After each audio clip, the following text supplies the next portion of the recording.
Does your 457 or deferred comp have fees? Probably. We're going to get into that in this video.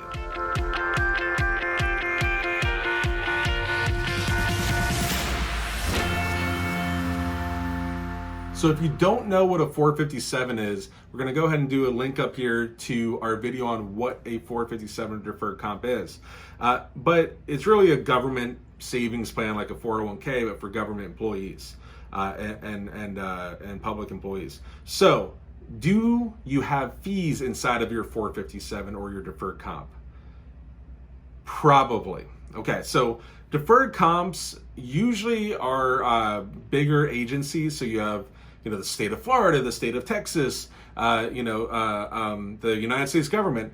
These are all 457 deferred comps. Now, their plans are usually negotiated to have pretty low fees, but not always, okay? And so let's kind of break it down. First off, if you have an annuity, if you have a variable annuity or fixed annuity, if you're in a fixed account, a fixed annuity or the fixed portion of a variable annuity, you probably aren't paying any fees. But if you're in the variable portion, you could be paying your M&E fee, and also an expense ratio on the sub account. So make sure if you're in a variable annuity, you want to call the company, not the agent, call the company and ask what those fees are. Now, if you're in a mutual fund, which most deferred comps are, then the mutual fund is going to have an expense ratio. It could also have a load. Usually we don't see any loaded funds in mutual funds. It's like upfront sales charge or back-end sales charge. Make sure that you don't have one of those. You want load waived or no load funds.